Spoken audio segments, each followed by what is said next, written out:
Coordination compound के इस video के साथ आप सभी दोस्तों के सामने पेश हो रहा हूँ। दोस्तों, कोऑर्डिनेशन कंपाउंड के आज के इस वीडियो में मैं बीएससी सेमेस्टर 2 एंड सेमेस्टर 4 के स्टूडेंट्स जो कि coordination compounds and crystal field theory का जो अभ्यास कर रहे हैं, उन बच्चों के लिए splitting of D orbitals in octahedral and tetrahedral field, यानी कि ऑक्टाहेड्रल एंड टेट्राहेड्रल फील्ड में जो डी ऑर्बिटल का स्प्लिटिंग होता है उसका कंपैरेटिव स्टडी इस वीडियो में आपके लिए मैं उपस्थित हो रहा हूं। तो दोस्तों देखिए, splitting of D orbital in octahedral and tetrahedral field. दोस्तों, जैसा हम जानते हैं कि जब कोई भी मेटल आयन फ्री रेडिकल के रूप में होता है तो उस ट्रांजिशन मेटल आयन की पांचों जो डी सबसेल है, all the 5 d subcells of that free metal ion R D generated, यानी कि पांचों डी ऑर्बिटल्स डी जनरेट होती है, समशक्तिय होती है, उसकी एनर्जी सेम होती है। लेकिन जैसे जैसे लिगेंड उसके सराउंडिंग में आते हैं और मेटल आयन को अप्रोच करते हैं, उस वक्त दो तरह की सिमेट्री होने की संभावना बनती है। या तो मेटल आयन के आसपास लिगेंड की जो अरेंजमेंट है वो स्फेरिकल होती है, या ऑक्टाहेड्रल या फिर टेट्राहेड्रल होती है। तो दोस्तों, अगर ये मेटल आयन की अरेंजमेंट इस तरह से ऑन द एक्सिस, देखिए यहाँ पर लिगेंड है, यहाँ पर लिगेंड है, लिगेंड यहाँ पर है, लिगेंड यहाँ पर है, लिगेंड यहाँ पर है, लिगेंड यहाँ पर है। इसका मतलब है अगर ऑक्टाहेड्रल Ml6 कॉम्प्लेक्स बनेगा तो ये सेंट्रल मेटल आयन जो है उसके सामने Z अक्ष के ऊपर सामने सामने दो लिगेंड्स, X एक्सिस के ऊपर सामने सामने ये दो लिगेंड्स एंड Y एक्सिस के ऊपर सामने सामने दो लिगेंड्स। इसी तरह से ये चार ligands X and Y on the axis metal ion के साथ कोऑर्डिनेट कोवेलेंट बॉन्ड से जुड़ते हैं, तो ये एक स्क्वायर क्रिएट करता है, यानी कि चौरस, समतलीय चौरस कॉन्फ़िगरेशन यहाँ पर देखने को मिलती है। और ये Z अक्ष जो कि ये जो स्क्वायर है, चौरस है, समतलीय चौरस ज्योमेट्री है, उसको परपेंडिकुलर मॉलिक्यूलर प्लेन से एग्जैक्टली परपेंडिकुलर जो अक्ष है above the plane and below the plane, that is Z axis, और उस Z एक्सिस के ऊपर दो लिगेंड्स यहाँ पर अरेंज होते हैं। तो इसी तरह से ये Ml6 की ज्योमेट्री फॉर्म होती है। तो दोस्तों यहाँ पर देखिए, जैसा मैंने अगले वीडियो में कहा, आपको एक्सप्लेन किया था, उसी तरह से यहाँ अगर Ml6 टाइप का या ऑक्टाहेड्रल कॉम्प्लेक्स जो फॉर्म होता है तो सेंट्रल मेटल आयन की पांचों डी सबसेल में से डी सबसेल स्प्लिट हो जाती है और दो ग्रुप में विभाजित हो जाती है। All the 5 d subshells are degenerated before the complex formation, but after the complex formation, जैसे उसके सराउंड में लिगेंड्स आना शुरू होते हैं तो इसी तरह से उसकी डीजेनरेसी जो है डी ऑर्बिटल्स की वो डिस्ट्रॉय हो जाती है। और further more D orbitals will be divided into 2 parts, T2 orbitals and EG orbitals. So these are the EG orbitals. EG orbitals are situated on the axis. This is the Z square, this is X square, and y square.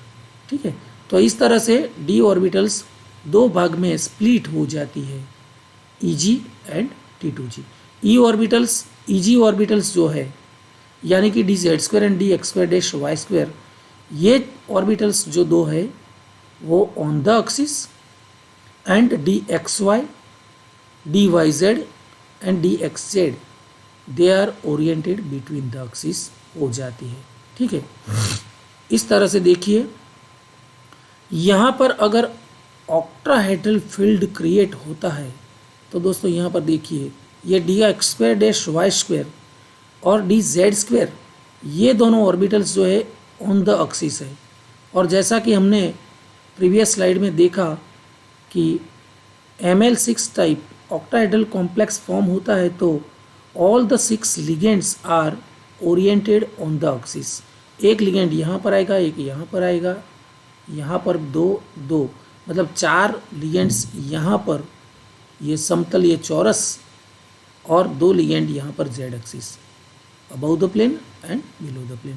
So these T2g orbitals or dx square minus y square and dz square orbitals, ये दोनों जो है they are getting more energy, क्योंकि ligand के सामने आती है ना, तो ये दो जो है उसकी एनर्जी बढ़ जाती है। और ये जो ऑर्बिटल्स है वो बिटवीन द एक्सिस ओरिएंट होती है, जहाँ पर ऑक्टाहेड्रल फील्ड में कोई लिगेंड नहीं होता है, तो जाहिर है कि इसकी एनर्जी बहुत डिक्रीज हो जाएगी।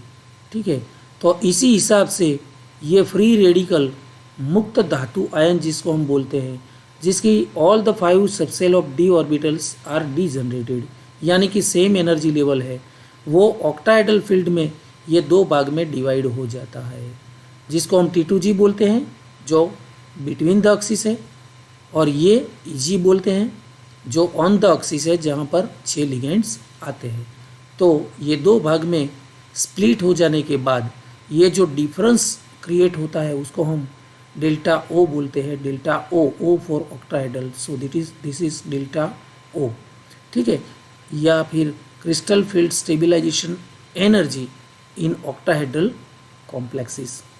उसी तरह से दोस्तों यहाँ पर देखिए कंपैरेटिव स्टडी की ये बहुत अच्छी स्लाइड मैं आपको दिखा रहा हूँ। अगर ML6 टाइप का कॉम्प्लेक्स फॉर्म होता है ऑक्टाहेड्रल OH ज्योमेट्री वाला, तो T2g और Eg यानी कि डी ऑर्बिटल्स का स्प्लिटिंग इस तरह से होता है। ठीक है, लेकिन अगर ML4 टाइप की ज्योमेट्री बनती है, 4 लिगेंड के साथ metal ion coordinate covalently bonded होता है, और उसमें टेट्राहेड्रल ज्योमेट्री जो बनती है, तो टेट्राहेड्रल जिसको हम हिंदी में समचतुष्फलकीय बोलते हैं। ठीक है, और समचतुष्फलकीय में एक भी लिगेंड ऑन द एक्सिस नहीं होता है, चारों लिगेंड्स जो होते हैं वो मेटल आयन के साथ बिटवीन द एक्सिस बॉन्डेड होते हैं। और बिटवीन द एक्सिस जैसा कि हम जानते हैं ये T2g ऑर्बिटल्स जो है वो बिटवीन द एक्सिस ओरिएंट होती है, और बिटवीन द एक्सिस ये 4 लिगेंड टेट्राहेड्रल फील्ड में ये T2g ऑर्बिटल के सामने आते हैं, इसीलिए dxy dyz एंड dxz यानी कि T2g ऑर्बिटल्स जो है उसकी एनर्जी बढ़ जाती है, और ये ऑन द एक्सिस ओरिएंट होती है। और on the axis ML4 tetrahedral geometry में कोई भी लिगेंड यहाँ एक्सिस के ऊपर नहीं है, इसलिए Eg ऑर्बिटल्स की एनर्जी एकदम डिक्रीज हो जाती है। तो दोस्तों आप एक अच्छी बात यहाँ पर देख रहे हैं कि डी ऑर्बिटल का स्प्लिटिंग ऑक्टाहेड्रल फील्ड में इसी हिसाब से होता है, जिसमें T2g orbital between the axis होने से यहाँ पर एनर्जी बहुत डिक्रीज हो जाती है, और Eg orbitals on the axis है जहाँ पर लिगेंड सामने आते हैं तो उसकी एनर्जी बढ़ जाती है।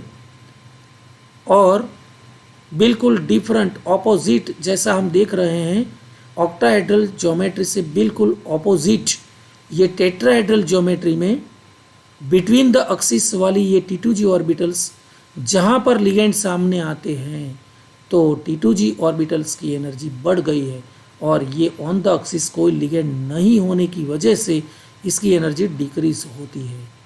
दोस्तों दूसरा एक डिफरेंस मैं आपको बताऊं, ऑक्टाहेड्रल ज्योमेट्री, ऑक्टाहेड्रल फील्ड जो बनता है तो उसमें डेल्टा ओ यानी कि T2G और EG के बीच की जो गैप है, डिफरेंस है, वो टेट्राहेड्रल ज्योमेट्री में, टेट्राहेड्रल फील्ड में EG और T2G के बीच की जो गैप है, डिफरेंस है, उससे ज़्यादा होता है। यानी कि CFSE या फिर स्फटिक क्षेत्र विभाजन जो होता है वो it is greater than the tetrahedral geometry. ठीक है।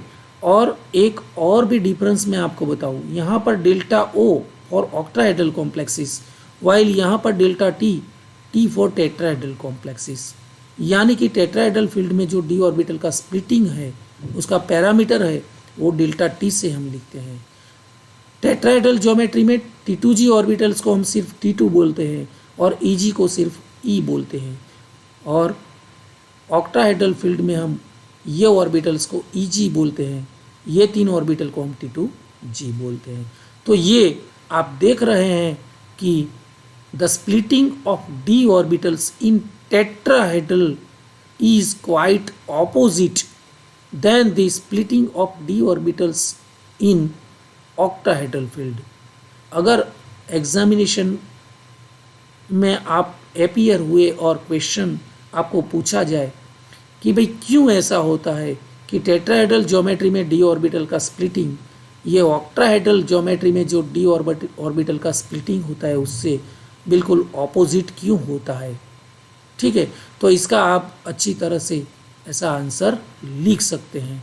तो दोस्तों और कोई वजह नहीं है, यहाँ पर बिटवीन द एक्सिस लिगेंड्स आते हैं, चारों लिगेंड्स, इसीलिए यहाँ पर T2G की एनर्जी बढ़ जाती है और ऑपोजिट ये स्प्लिटिंग मिलता है।